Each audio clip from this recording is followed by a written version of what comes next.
I just got out of seeing Across the Spider-Verse. I am overstimulated with the fantabulous, breathtaking, visually stunning, vibrant, colorful animation style, and just the art. And the story was, the story was so, this time around the story was very more intimate and oh my gosh. I feel like I think I'm echoing what everyone is saying, that this may be the best Spider-Man film. Cause like, it's just so good. It has heart. It has great action, great dialogue, beautiful like one-liners, beautiful quips. The character designs are amazing, the character interactions, the emotional pull that you feel for both Miles and Gwen and what they're going through and their individual situations. This movie is a celebration of Spider-Man and Spider-Men and just the story of Spider-Man. I keep saying he is one of the most tragic superheroes. Like I keep saying, this movie is very personal for both Miles and Gwen. It's a lot more personal than the first one, but the first one still felt personal because it was Miles' story. This is both Gwen and Miles' story, but also the story of Spider-Man. After we've seen the events of No Way Home, Spider-Man, Peter Parker, or all Spider-Man, he's just one of the most tragic superheroes because he loses his uncle and he keeps having to like, with great power comes great responsibility. And like we saw with Tom Holland's Spider-Man, is you can't really have it all necessarily. He wants to be Spider-Man, but have the secrecy of it, still save people, but be with his friends and be with his girlfriend and go to college without the hassle of it. And this one, you really see Miles kind of have to deal with that as well, because we're still dealing with the ramifications, the consequences of the collider exploding and all the other Spider-Man coming into Miles' world in this one. But then you have this story of everyone's telling him how to live his story, how his story is going to play out. But he's like, no, this is my story. It's going to play out the way I want it to. And it's a lot more of a deeper personal story for Miles, but also Gwen, because the movie opens with Gwen. I'm all over the place, but Gwen's world is very vibrant and colorful as well as Miles. There's a lot of like pink and blue overtones and undertones and saturation. And when she's talking to her dad finally after it's been revealed, when she goes back to talk to her dad months later, you can see that when she's experiencing these like deep emotions of like guilt and sadness and hurt, the background keeps changing and morphing, and she changes along with it. She's feeling on the inside is being reflected on the outside for the audience to see. Show not telling us moment. I mean, she's telling us how she's feeling, but we can see it even more with the backgrounds changing and the colors. The animation style in every universe, like Spider-Punk's universe, which I just want to spend more time with. Spider-Punk, Daniel Kaluuya's character, he was so cool, like both in the mask and out of the mask. I love that he's changing colors. I love that his guitar has a permanent like kind of like comic book panel around it at all times, and he kind of moves like a comic that's come to life, like stop motion animation, kind of like claymation, if you will. As I keep saying, I just got to see the film, so like I'd still like I'm so overwhelmed and overstimulated, but I know that I love it very, very much. It's almost like it's a character piece on Spider-Man and the tragedy of Spider-Man and Spider-Men, because every one of them, like Oscar Isaac's character, Miguel, who by the way, I'm not gonna lie, Miguel is really attractive. I mean, it also helps that he's a vampire and I have a thing for vampires, so I'm like, hey, I know you're like being really like cruel and rude to Miles, like I get why, but can you not? Because like you're also really attractive. This really is Miles' story, because he's trying to be Spider-Man and he wants to go to college, and there's this program he wants to do at Princeton, and his parents are kind of like overbearing and overprotective. They still see this little boy, but he's like, no, I'm 15, you can't keep me on a leash forever. And I get his parents, because like he's an only child, so I get his parents they want to protect him, they want to keep him safe, because that's their son, that's their baby. I understand them wanting to keep him close by, and I love that speech that his mom gives him. Protect that little boy. Look out for that little boy when the world doesn't. Look out for him for me. Don't let anyone tell you what you can and cannot do. Just protect that boy. Miles is still her little boy. She sees him as her little boy, but he's much more than that. He wants to spread his wings and be Spider-Man, but with being Spider-Man comes great power, comes great responsibility. And there's a lot of things that Miles hasn't had to go through that, I mean, he's lost his Uncle Aaron, so that's losing his Uncle Ben, but a lot of the other Spider-Man, with the help, not I guess help, but like through the teaching and I guess official Spider-Man handbook from Miguel, they learn that there's certain things that they can and cannot do as Spider-Man. There's certain things that they have to follow. There's a Spider-Man canon that they have to follow. That is, their uncle or someone close to them usually has to die, and they can't save everyone. There's this moment where it's the police chief. You have to let the police chief die because otherwise you risk destroying your world. That's what happened to Miguel. He thought he could save everyone, and that's what Miles is trying to prevent. He's trying to prevent his dad from being killed, but it's part of like the Spider-Man canon. Like Uncle Ben, Uncle Aaron had to die because that's what propelled all the Spider-Man to be Spider-Man, and that's what propelled them, because like they gave that speech of with great power comes great responsibility, and Miles was like, no, I can do it, I can save everyone. And I get both Miguel's story and his reasoning for doing everything, and I get Miles, because Miles, he has these powers, so like, no, I can protect everyone. That's what we're supposed to do. We're Spider-Man. We're supposed to protect people. That get Miguel being like, we have to follow this rule book, because he didn't follow that rule book. He wanted a universe where he was happy, and he found one where he died, and he tried to replace himself in that universe to where he could be happy with this daughter, but in doing so caused, like what we've seen in what was mentioned in Doctor Strange and the Multiverse of Madness, what was mentioned in No Way Home. They created, I'm blanking on the word right now, but they created a rift in the multiverse, a rift. It destroyed this universe that Miguel went to. So in trying to have it all, be Spider-Man and have his happy ending, have that happy life, it caused this world to crumble and be destroyed. And that's what Miles created when he went to like the India version of Spider-Man's world. He saved the police chief that was supposed to die per the Spider-Man handbook, and now India Spider-Man's world slowly being destroyed. And so I get Miguel wanting to preserve and stick by the rule book, because it's what Spider-Man are supposed to do. It's a lone adventure. As we've seen, No Way Home, as I keep mentioning, Peter trying to have it all doesn't work out, and he has to give up, he has to self-sacrifice his own happiness to protect people. And obviously we've seen it in so many other Avengers films, the Marvel films, and they've mentioned it in Captain America Civil War, that you can't necessarily save everyone. You can try your hardest, but you can't always save everyone. And I understand where Miguel is coming from, though I think some of the ways he's going about it is very like cruel and like a little harsh, but I don't understand where he's coming from. And I understand Miles being like, I want to be able to help and protect everyone because that's what we're supposed to do. And then you have Gwen, who her best friend Peter, he didn't turn into Spider-Man because she was Spider-Woman. He turned into like the Lizard. He was the universe's Dr. Connor. He died and she lost him, and that was her first and last friend for a very long time before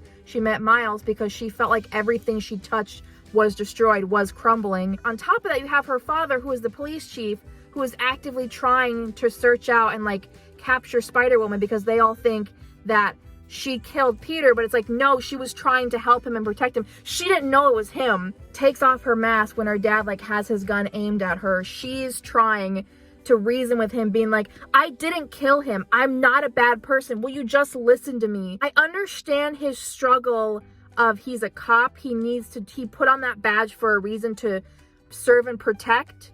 But this is his daughter. She's pleading with him. If he knows his daughter as well as he does, or as well as he's known to, as well as he raised her to be, he should know that she didn't kill him. But I understand his hesitation, but I also am frustrated with him. But they do end up rekindling And she does come to see him months later after she's joined the spider group because she doesn't want to be in this universe. She doesn't want to be in her universe anymore because she's so afraid to face her father. She doesn't know how to fix it. She's running from her problems, kind of like Miles in his way. There are parallels in that. She's running away from her father. Miles is kind of running away from all his, he's not running away from responsibilities, but he has so many that it's like eating him up. And that's why I think Miles and Gwen's, like all Spider-Man can relate to one another because they know the struggle of having to sacrifice things. Even though Miles hasn't really had to sacrifice a whole lot. I mean, he lost his Uncle Aaron,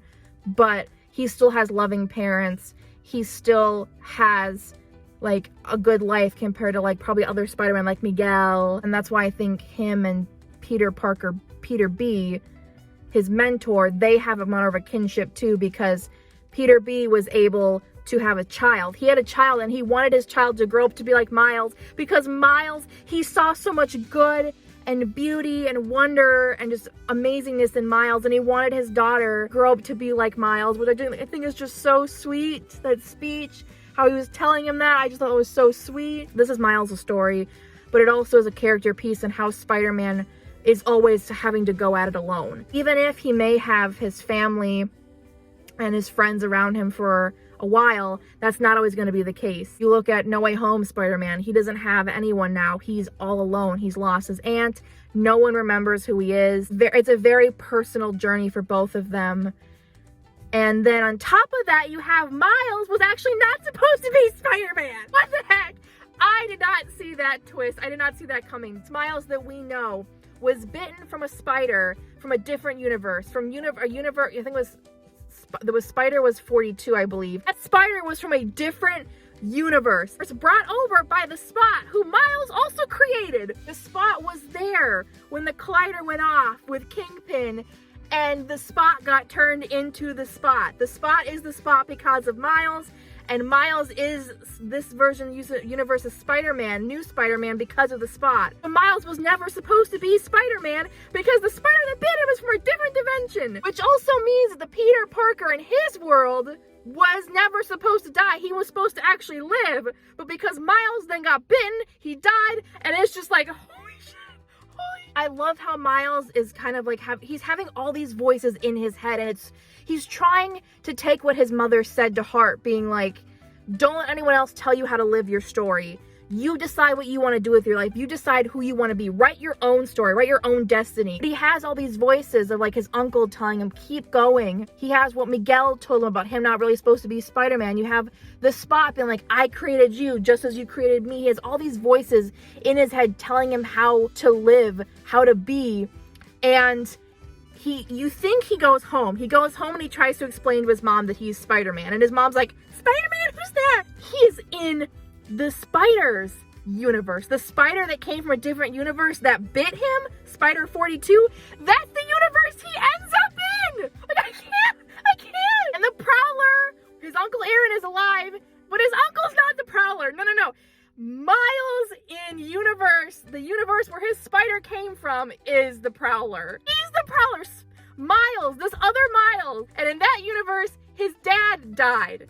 So my thinking is that because Miles wants to save his dad because his dad is the police chief, so obviously the Spot's going to take everything that Miles loved because Miles took everything the Spot loved, but Miles didn't know that. But there's always consequences. It's like there's always going to be skeletons in your closet, things that you can't prevent and things that are going to come back to haunt you sometimes. So if Miles doesn't save his dad, does that mean that the Miles that we know is gonna become the Prowler? Because that would just be crazy, and I don't know if they're gonna go that route, if they're going to kill Miles's father in the second part. I feel like on one hand they could, and Miles could not go the route of being the Prowler. He could be like, I have to deal with this sacrifice. I understood where Miguel is coming from, but I'm not going to let it dictate how I live my life. I'm still going to be Spider-Man and try to save as many people as I can. Or they could go the route of Miles, because I feel like they're starting to, with Gwen, she's starting to see and realize that you can have it all. You can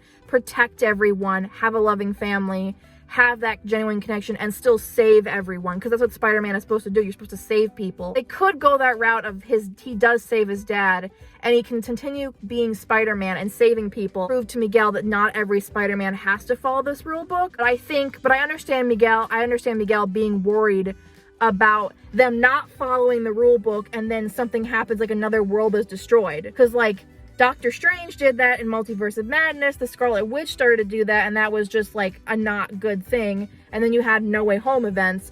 So I understand people wanting to stick by the rules and live by the Spider-Man code, but at the same time, there's always that one person that could change it, and Miles may be that new thing, because he was not originally supposed to be Spider-Man. All the other Spider-Man were supposed to be Spider-Man. He was not supposed to be Spider-Man, so he could be the loophole to all of this. He could be the exception because he wasn't supposed to be Spider-Man. Therefore, he doesn't have to follow said rules because he's like a new variant or a new version of Spider-Man, if that makes sense. I just wanted to spend more time with like Spider-Punk and go to like his world, because it just sounds like the best time. I also wanted to spend more time with India Spider-Man. He was just hilarious in his hair. As he said, it was absolutely gorgeous. But also I love how at the end, Gwen finally assembles her band. This is her band of people that she can be open with and like have a connection with, because they know what she's going through being all Spider-Man. But I love how it consists of the original like Spider-Man from the first movie. You have Penny Parker, Spider-Ham, and then Spider-Noir, and I hope they bring back Nicolas Cage. There were a lot of like Spider-Man cameos. We got a Lego Spider-Man world. J. Jonah Jameson was in this. There was like, you saw some Tom Holland Spider-Man. There was Andrew Garfield. There was Tobey Maguire Spider-Man. Like, when we're talking about the animation style, is going to these different Spider-Man worlds, like Mumbai, Hatton, and like the other places. In Gwen's world, they don't, even with like, they don't feel like a cash grab. The thing that I love about this film and going to the different like spider worlds is it doesn't feel like a cash grab. It could easily just have been Spider-Man fan service left and right, like with all the Spider-Man coming after him, like with Josh Keaton's Spider-Man being in there, you know, the PS4 Spider-Man, like Spider-Cat, Spider-Monkey, all these different Spider-Man, or like Ben Parker Spider-Man. It could have been fan service. I mean, maybe on one hand it is fan service, but it could have been fan service that was just in there just to like have all these Easter eggs for us. But it served a purpose. Going to Mumbai, Hatton, all of these different Spider-Man worlds and having these different Spider-Man Easter eggs, it felt important to the story. It felt vital to the story. It was part of it because you have this coalition of Spider-Man that are protecting the code of Spider-Man, protecting the multiverse. It felt important to the story. It did not feel like it was just put in there for a cash grab, and this whole film did not feel like a cash grab. There's so many times that a superhero film or a film does so well at the box office, movie companies are quick to roll out a sequel just for a cash grab. This one did not for 1 second feel like a cash grab. It never did.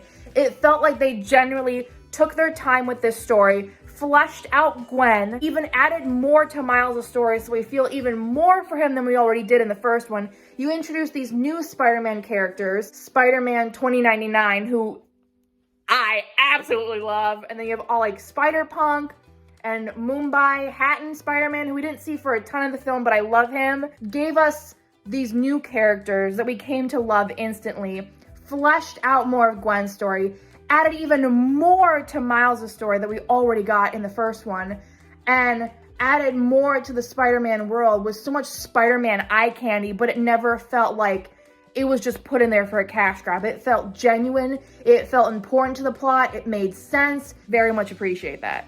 I love this movie so much. This is the best Spider-Man movie, hands down. And I'm not just saying that because I just drove home from the theater. I'm not just saying that. I could go on and on and on about Spider-Man Across the Spider-Verse, but yeah, I'm really excited for Beyond the Spider-Verse. Yeah, thank you guys so much for watching. Let me know what you guys thought about Across the Spider-Verse down in the comments section. I will see you guys with a new video very soon.